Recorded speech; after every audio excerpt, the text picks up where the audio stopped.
नमस्कार, मैं आरबी सिंह यादव और आप देख रहे हैं मेरा YouTube channel RB Singh Yadav editor. अनर्गल प्रचार करने वाले बड़े चैनलों के 4 एंकरों को दबोच लिया गया है और उनके ऊपर जुर्माना लगाया गया है। यह जानकारी हम आज आपके साथ साझा कर रहे हैं। भाई रवीश कुमार ने इस पर एक वीडियो बनाया है, उसके कुछ तथ्य हम आपके सामने पेश करेंगे उनके साथ। तो आप पहले देखिए कि कोटा में कुछ मुस्लिम अध्यापकों को टारगेट करने के लिए, स्कूल को बदनाम करने के लिए जो एंकरों ने कहानियां बनाई और उन 3 टीचरों की नौकरी वहाँ की सरकार ने खाली तत्काल तबादला कर दिया, उस पर हम विस्तृत रिपोर्ट सुनेंगे आप भाई रवीश कुमार के साथ। तो देखिए, सुनिए रवीश भाई को। में पाया गया है कि बिना किसी गहरी पड़ताल के किसी समुदाय को टारगेट करते हैं, नफरत फैलाते हैं। आप इन एंकरों को जानते हैं, पहचानते हैं। न्यूज चैनलों की संस्था एनबीडीएसए ने 3 चैनलों के 4 एंकरों को दोषी पाया है, 1 को चेतावनी दी है और 3 पर जुर्माना लगा दिया है। लेकिन इन्हीं में से कुछ चैनल राजस्थान के कोटा में एक स्कूल में कथित धर्मांतरण और लव जिहाद होने का हंगामा खड़ा कर रहे हैं। हम आज के वीडियो में राजस्थान के इस स्कूल की कहानी और इन चैनलों की करतूत पर बात करेंगे। आपसे गुजारिश है कि वीडियो पूरा देखिए, आपको पता चलेगा कि गोदी चैनलों और कोटा की घटना की राजनीति कैसे एक दूसरे से मिलती जुलती है। गनीमत है कि कोटा में बच्चे और शिक्षक इस खेल का विरोध कर रहे हैं और इंद्रजीत घोरपड़े जैसे नागरिक इन चैनलों के कार्यक्रमों की शिकायत कर इन्हें उचित दंड दिलवा रहे हैं। आज तक के ब्लैक एंड व्हाइट शो के एंकर सुधीर चौधरी को चेतावनी दी गई है। चैनल से कहा है कि 7 दिनों के भीतर अपने प्रोग्राम को ऑनलाइन प्लेटफॉर्म से डिलीट करें। न्यूज 18 इंडिया के 2 एंकरों को भी दंड मिला है। एक का नाम अमन चोपड़ा है, जिसे पहले भी दंडित किया जा चुका है, और दूसरे का नाम अमीश देवगन है। न्यूज 18 इंडिया पर 50,000 का जुर्माना लगा है। अमन चोपड़ा है इसका नाम, मगर नफरत फैलाते हुए धरा गया है। 2022 में भी इसके कार्यक्रम पर इसी आधार पर जुर्माना लगा था। 2023 में अमन चोपड़ा के 5 कार्यक्रम पर जुर्माना लग चुका है। टाइम्स नाउ नवभारत नाम का एक न्यूज चैनल है, उसके एंकर हिमांशु दीक्षित पर 1 लाख का जुर्माना लगा है। सभी को 1 सप्ताह के भीतर अपने कार्यक्रमों को डिलीट करने के आदेश दिए गए हैं, जिनमें सांप्रदायिक नफरत फैलाने का प्रयास दिखता है। ये लोग लव जिहाद का भूत खड़ा करते रहते हैं। इन्हीं सब की शिकायत इंद्रजीत घोरपड़े ने एनबीडीएसए से की थी। ये दुनिया भर में घूमते भटकते, लाइफ एंजॉय करते हुए बिजनेस बिल्ड नहीं हो शुरू किया। आज तक मैंने करीबन 50 के आसपास मामले दर्ज किए होंगे। मैंने कई बार सोचा कि ये काम मैं बंद कर दूं, इसका क्या पॉइंट है। इन ऑर्डर्स के बावजूद मीडिया नफरत फैलाने से तो रुकती नहीं है, और ये काम काफ़ी चैलेंजिंग भी है। 1-1 घंटे लंबे नफरत भरे शोज को देखना, उसका मिनट बाय मिनट विश्लेषण करना, इन चैनल्स के ऑक्सफोर्ड शिक्षित वकीलों के खिलाफ बहस करना, ये मेरे जैसे सामान्य नागरिक के लिए काफी मुश्किल है। मानसिक रूप में भी ये काम काफी थका देने वाला है। शिकायत पर मैंने मेरे जैसे समान विचारधारा वाले कई लोगों और संस्थाओं से बात की और जाना कि भले ही यह जुर्माना चैनल्स को और उनकी नफरत को रोकने के लिए सक्षम ना हो, लेकिन जरूरी है कि इन चैनलों द्वारा किए गए सारे अपराधों का हमारे पास एक रिकॉर्ड हो, और यह करने का एक माध्यम है एनबीडीएसए। यह काम मेरे लिए स्टेटस को के खिलाफ अपना आक्रोश जताने का भी एक जरिया है। मीडिया की जिम्मेदारी है जनता की आवाज उठाना। मीडिया की अक्सर आलोचना होती है कि वह सरकार की आवाज बन गई है, लेकिन अब तो हम उस मुकाम तक पहुंच गए हैं जहां मीडिया जनता की नहीं बल्कि जनता के खिलाफ आवाज बन गई है। दिन रात अलग अलग अल्पसंख्यक वर्गों के खिलाफ नफरत फैलाना, स्पेशली मुस्लिम लोगों के खिलाफ नफरत फैलाना, और ये लोग यही नहीं रुकते, ये हर उस व्यक्ति के खिलाफ जाते हैं जो अपनी आवाज उठाता है, चाहे वो छात्र हो, बेरोजगार युवा हो, एनवायरमेंटल एक्टिविस्ट हो या एलजीबीटीक्यू लोग हो, वो किसी को नहीं छोड़ते। ऐसे शोज देखकर मैं बहुत बेचैनी महसूस करता हूँ, मुझे डर भी लगता है, और मैं तो बस कल्पना ही कर सकता हूँ कि भारत का मुस्लिम समाज दिन रात प्राइम टाइम पर ऐसे शो देखकर कैसे महसूस करता होगा। इंद्रजीत चुप नहीं रहना चाहते। जो कर सकते हैं, नफरत और प्रोपेगेंडा की इस आंधी को रोकने के लिए कुछ करना चाहते हैं। हाल में ऐसा देखा गया है कि जो भी इस तरह के प्रयास करता है उसके खिलाफ तरह तरह की प्रशासनिक कार्रवाई शुरू हो जाती है। मगर इस डर से कब तक गलत को गलत नहीं कहा जाएगा। सोचिए, इसी तरह ये चैनल, ये एंकर माहौल बनाते हैं और उसकी आड़ में जांच पूरी होने, सुनवाई पूरी होने से पहले किसी का घर कहीं गिरा दिया जाता है, किसी की नौकरी चली जाती है तो किसी का तबादला हो जाता है। राजस्थान के कोटा में भी यही हुआ। एक स्कूल में नमाज से लेकर धर्मांतरण के न जाने क्या क्या आरोप लगा दिए गए। प्रतिबंधित संगठन पीएफआई से जोड़ दिया गया और नतीजा क्या हुआ? इस स्कूल के 3 मुस्लिम शिक्षक फिरोज खान, मिर्जा मुजाहिद और शबाना के खिलाफ प्रशासनिक कार्रवाई हो गई।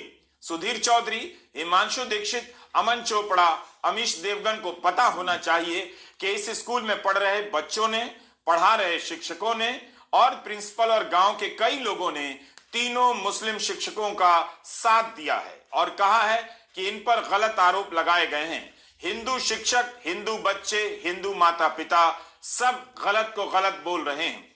यही नहीं, गोदी मीडिया के कई चैनलों ने जिस तरह इस घटना को कवर किया है, जैसे टिकर और थंबनेल लगाए हैं, उसी आधार पर उनके कई एंकरों को एनबीडीएसए ने दंडित किया है, जुर्माना लगाया है। यह है कोटा की घटना का मीडिया में कवरेज। यह न्यूज 18 राजस्थान है। थंबनेल देखिए, पोस्टर देखिए। इसी चैनल के राष्ट्रीय संस्करण के एंकर अमन चोपड़ा और अमीश देवगन को नफरत फैलाने और सांप्रदायिक टोन के कारण दंड मिला है। इसकी भाषा देखिए। पहले प्लेट पर लिखा है, शिक्षा मंत्री का एक्शन, हिंदू छात्रा को बना दिया मुस्लिम, क्वेश्चन मार्क। स्कूल, लव जिहाद और धर्मांतरण, स्कूल में धर्मांतरण का खेल, शिक्षा मंत्री ने लिया एक्शन। स्कूल में धर्मांतरण का पीएफआई कनेक्शन। न्यूज 18 का एक और शो का थंबनेल देखिए। 2 लड़कियों को हिजाब में दिखाया है और लिखा है, मुस्लिम शिक्षकों ने एक झटके में कई लड़कियों को बनाया मुस्लिम। अर्नब गोस्वामी का चैनल है रिपब्लिक भारत। इसका थंबनेल है, कोटा में शिक्षकों का लव जिहाद का खेल। एक और चैनल है टीवी 9 राजस्थान। उसके इस शो का नाम है, कोटा के इस सरकारी स्कूल में धर्मांतरण का जिहादी खेल। यह लिखा हुआ है। टाइम्स नाउ नवभारत को भी दंड मिला है। उसी चैनल पर कोटा की घटना का थंबनेल देखिए। लिखा है, कोटा में धर्मांतरण गैंग का पर्दाफाश, बच्चों को बनाते थे शिकार, हुआ बड़ा खुलासा। यह तो जो लिखा है हमने उसे पढ़ा, लेकिन पोस्टर के प्लेट पर जिस तरह से तस्वीरें बनाई गई हैं वो देखने वालों के मन में एक समुदाय को लेकर नफरत पैदा करती है। लड़की के चेहरे को आधा हिंदू आधा मुस्लिम बनाकर दिखाया गया है। एक तरफ सर का आंचल है, दूसरी तरफ हिजाब है। The quality of your team members can... दूसरी तरफ हिजाब है। इसलिए जिन चैनलों को दंड मिला है उस पर बात जरूरी है और लव जिहाद को लेकर गोदी मीडिया के कवरेज के पीछे का खेल समझना बहुत जरूरी है। कोटा के सांगोद में एक स्कूल है, राजकीय उच्च माध्यमिक विद्यालय। इस स्कूल के टीचर ने और बच्चों ने शानदार मिसाल पेश की है। बच्चों के साथ साथ स्कूल में पढ़ाने वाले हिंदू शिक्षकों, प्रिंसिपल ने उस सच को कहने का साहस दिखाया है जिसे आज कहने की बहुत जरूरत है। जैसे न्यूज 18 इंडिया नाम का ये न्यूज चैनल और उसका थंबनेल देखिए, तभी आप बच्चों और शिक्षकों की आवाज का महत्व समझेंगे। इस चैनल के पोस्टर पर सवाल के रूप में लिखा है, हिंदू छात्रा को बना दिया मुस्लिम। थंबनेल में चालाकी से प्रश्नवाचक चिन्ह लगाकर फैसला सुना दिया जाता है। इसी तरह न्यूज 18 इंडिया के शॉर्ट पर लिखा है, राजस्थान के स्कूल में बच्चों का धर्मांतरण। आपने देखा कि कैसे न्यूज चैनल लिखने लगे कि कोटा के स्कूल में धर्मांतरण और लड़कियों को मुस्लिम बनाने का संदेह पैदा कर रहे हैं। तो आपने देखा कि किस तरह से न्यूज चैनल ऐसी ऐसी बातें लिखते हैं और कोटा के स्कूल में धर्मांतरण और लड़कियों को मुस्लिम बनाने का संदेह पैदा करते हैं। इन सब का नतीजा यह होता है कि धड़ाधड़ स्कूल के 3 शिक्षकों फिरोज खान, मिर्जा मुजाहिद और शबाना को निलंबित कर दिया जाता है। तीनों शिक्षकों को बीकानेर भेज दिया जाता है, जो सांगोद से 540 किलोमीटर दूर है। इंडियन एक्सप्रेस में शिक्षा मंत्री मदन दिलावर का बयान छपा है कि धर्मांतरण और लव जिहाद का षड्यंत्र चल रहा है। हिंदू लड़कियों से जबरदस्ती नमाज पढ़वाई जा रही है। जैसे ही मेरे संज्ञान में ये बातें आई, मैंने तीनों शिक्षकों के खिलाफ कड़ी कार्रवाई की। तीनों को बीकानेर भेज दिया और छानबीन कर उनके खिलाफ एक्शन लूंगा। अगर उन्हें निष्कासित करने की जरूरत पड़ी तो वह भी करूंगा। कितना बड़ा इल्जाम है। जब तक आरोप साबित होंगे, जांच पूरी होगी, तब तक राजनीति इसे इतना उलझा चुकी होगी कि प्रशासन भी सही कदम उठाने से हिचकेगा। शिक्षा मंत्री भी बोलकर अपने बयान से पीछे नहीं हट पाएंगे। अपने कदम को वापस लेने या सुधार करने की जगह मामले को या तो लटका दिया जाएगा या उसी हाल पर छोड़ दिया जाएगा। उम्मीद करनी चाहिए कि शिक्षा मंत्री और प्रशासन इस बात को समझें, सारे पहलुओं की जांच कर लें अपनी तसल्ली के लिए, और जरूरत पड़े तो अपने फैसले में बदलाव जरूर करें और विचार करें।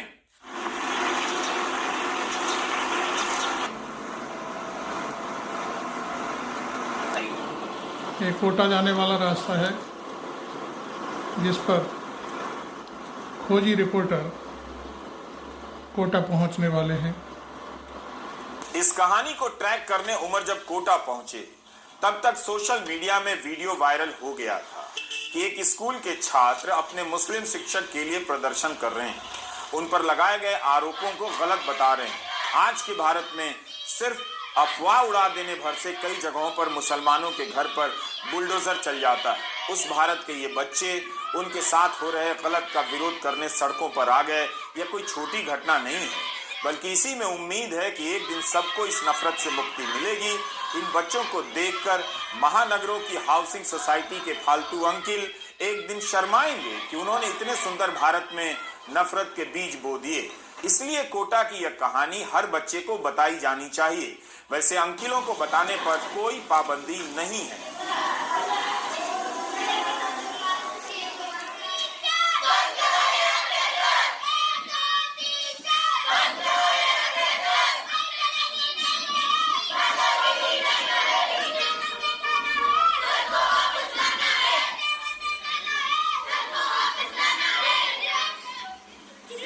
इसी स्कूल के बच्चे हैं जो अपने टीचरों के पक्ष में नारेबाजी कर रहे हैं। उनको गलत हटाया है, उनको वापस लाया गया।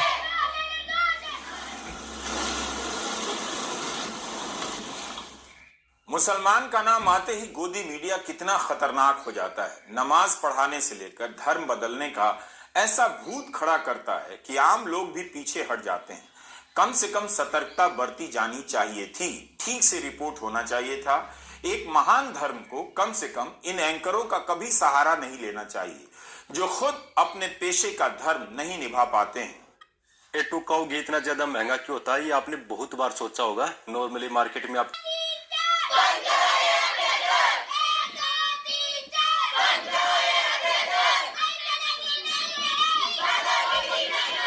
यह जो आप आवाज सुन रहे हैं उन बच्चों की है जो राजकीय उच्च माध्यमिक विद्यालय की छात्राएं हैं।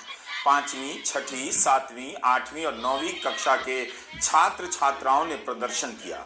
अपने कस्बे में मार्च निकाला, करीब 20 किलोमीटर की दूरी तय की, संगौद में तहसीलदार के दफ्तर के बाहर जाकर प्रदर्शन किया और अपना विरोध जताया।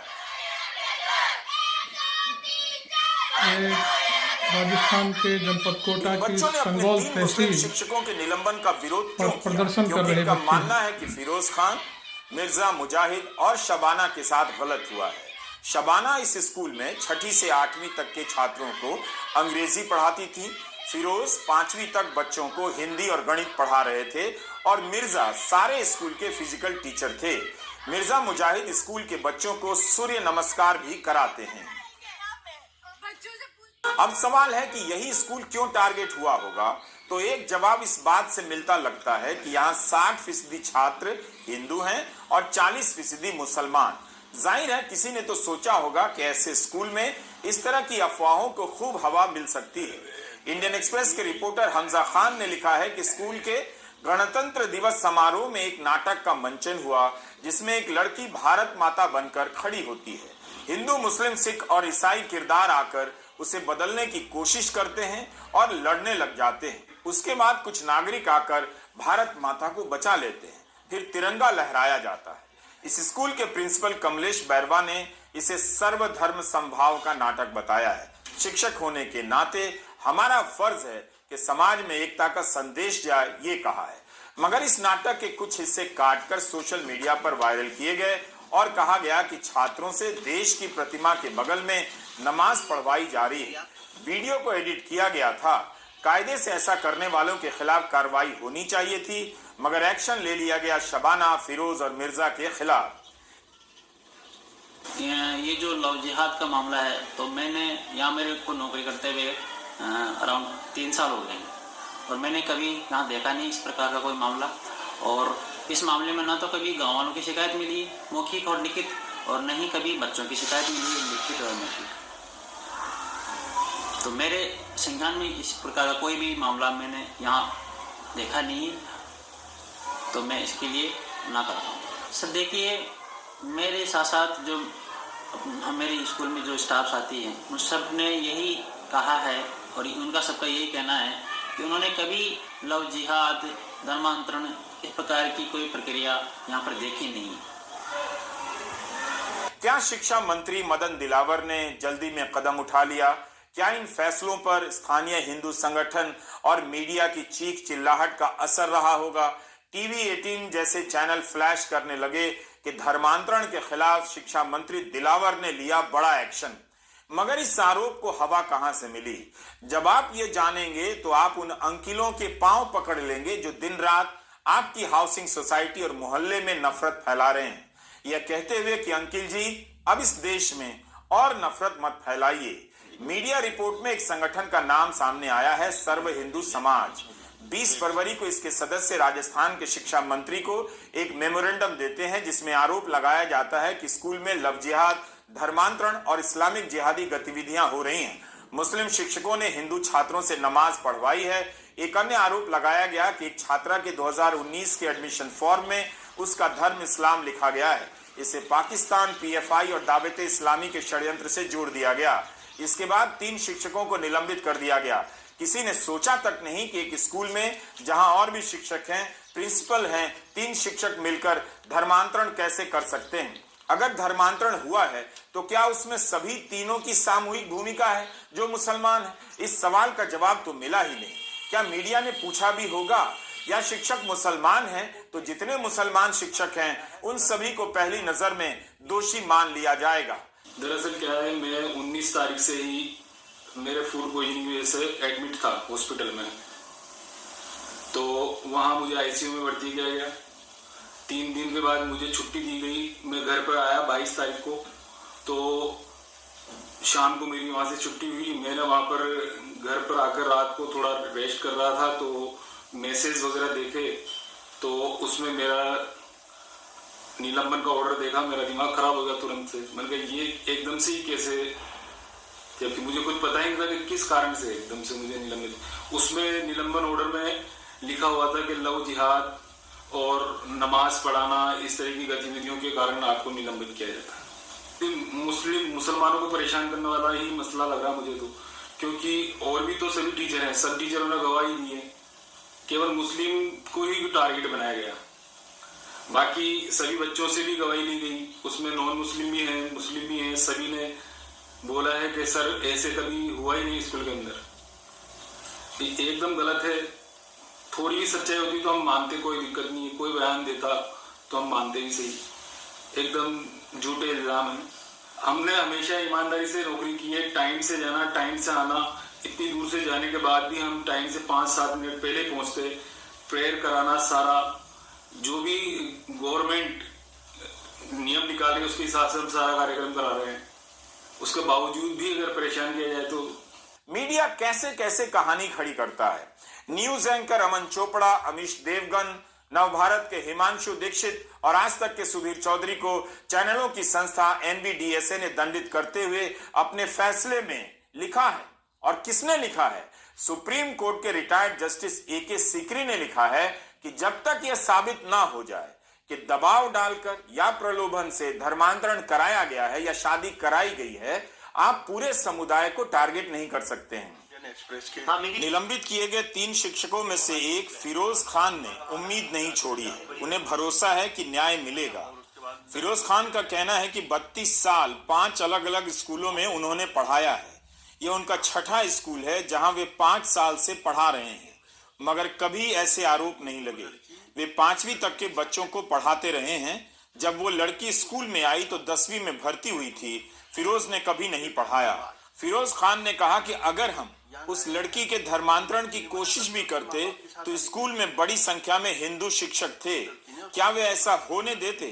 हाँ, कानून के ऊपर पूरा विश्वास है और विभागीय जांच में भी पूरा विश्वास है, क्योंकि विभागीय जांच यदि निष्पक्ष होगी तो हमारे पक्ष में ही जाएगी।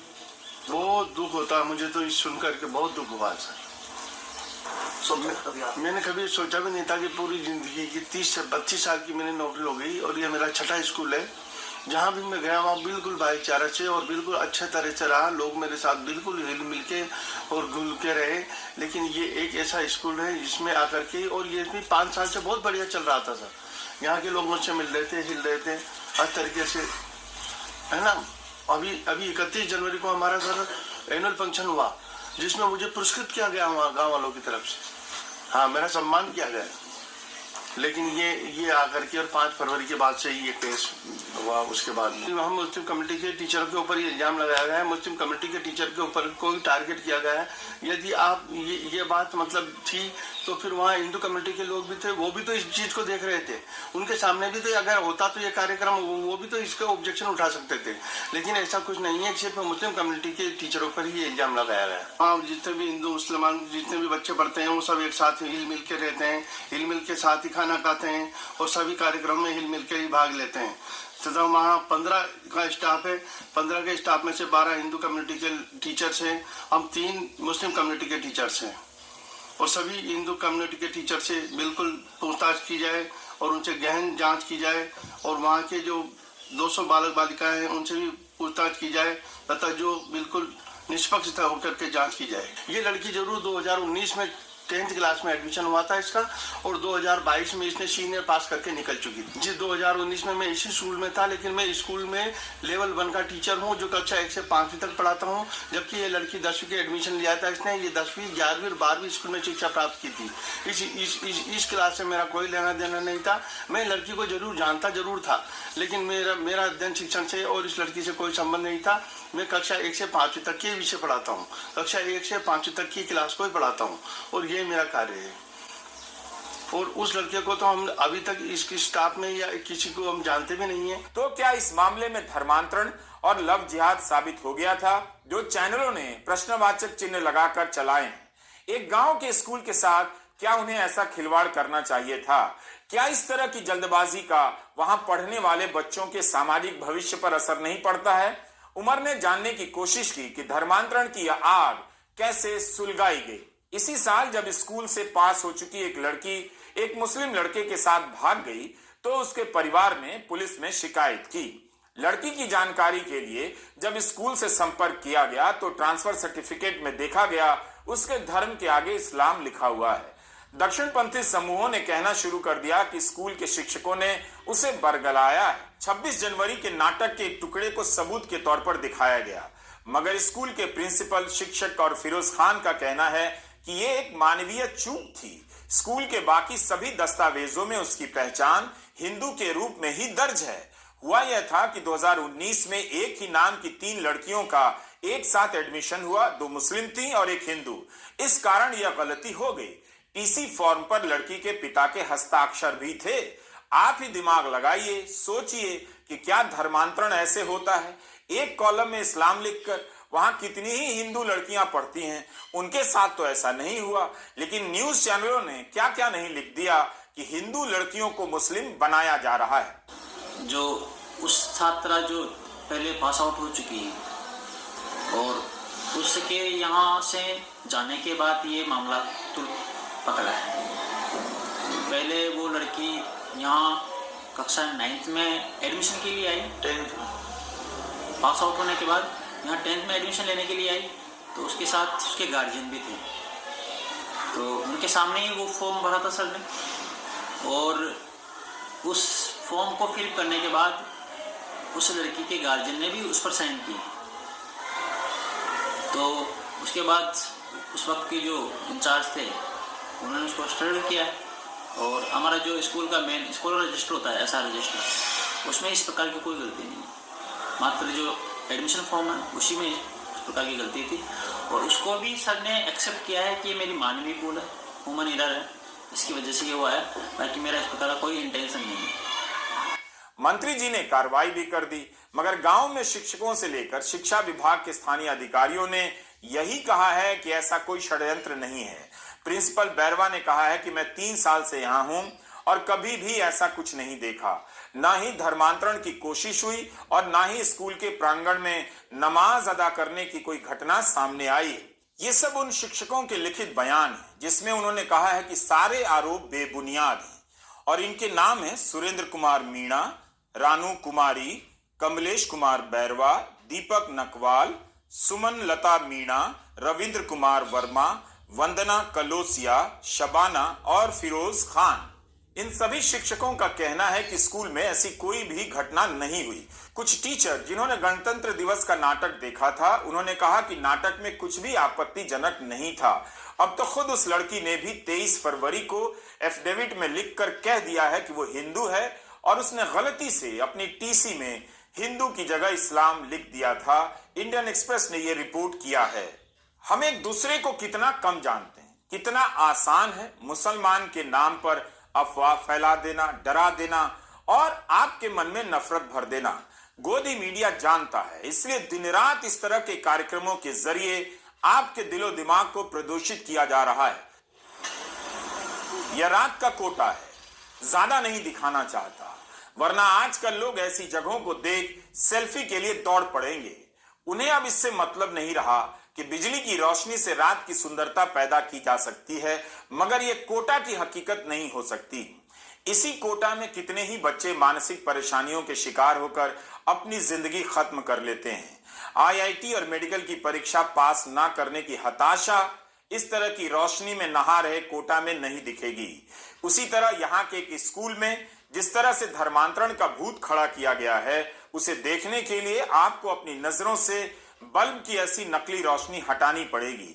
2024 का चुनाव आ रहा है, न जाने ऐसे कितने किस्से खड़े कर दिए जाएंगे, किस बेकसूर का घर गिरा दिया जाएगा, किस पर यूएपीए लगा दिया जाएगा, जरा इसकी भी चिंता कीजिए।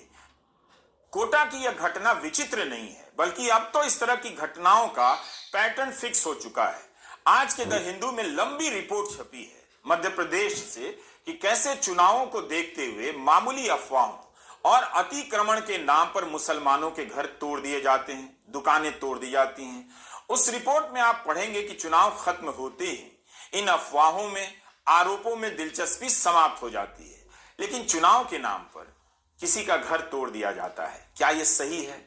मगर बहुत से लोग इस समाज में इसे सही मानते होंगे। ये वही लोग हैं जो दिन रात गोदी मीडिया देखते हैं और मुसलमानों से कैसे नफरत करें, दिन रात डरते रहें, इसकी ट्रेनिंग पाते हैं। टाइम्स नाउ नव भारत के एंकर हिमांशु दीक्षित ने लव जिहाद पर प्रोग्राम किया था। उसके बारे में एनबीडीएसए ने पाया है कि ये मुस्लिम समुदाय को टारगेट कर रहे थे, अंतरधार्मिक विवाह को लव जिहाद बता रहे थे। एनबीडीएसए न्यूज चैनलों पर निगरानी रखने वाली स्वायत्त संस्था है। इसने कहा है कि कार्यक्रम के शुरू में ही लगता है कि एंकर ने निष्कर्ष निकाल लिया था कि किसी खास समुदाय से एक आदमी दूसरे समुदाय की औरतों को अपने धर्म की पहचान छुपाकर लुभाता है और बाद में उसकी हत्या कर देता है। एंकर ने जो सवाल खड़े किए और स्टेटमेंट दिए, उससे यह सब साफ हो जाता है। जब कुछ पैनलिस्टों ने इसे सांप्रदायिक एंगल देने पर चिंता जताई, तब एंकर उन पर चिल्लाया और उन्हें चुप करा दिया, उन्हें अपनी बात रखने नहीं दिया। न्यूज 18 इंडिया के अमन चोपड़ा और अमीश देवगन के कार्यक्रम पर भी जुर्माना लगा है। कोटा की घटना बता रही है कि एक दिन लोग इस नफरत के खिलाफ बोलेंगे, इसलिए बोलेंगे कि इसकी आग उनके घरों तक भी आएगी। दिन भर ऐसी नफरतों की चपेट में रहने वाला बच्चा जीवन में प्रगति नहीं कर पाएगा, उसका दिमाग इसी में उलझा रहेगा। गोदी मीडिया से आप सावधान रहिए, यह लोकतंत्र का हत्यारा है, समाज में नफरत फैला रहा है और कई बार ऐसा करते आपको कोटा का यह विश्लेषण कैसा लगा? आप इस पर जरूर लिखें। थैंक यू रवीश भाई।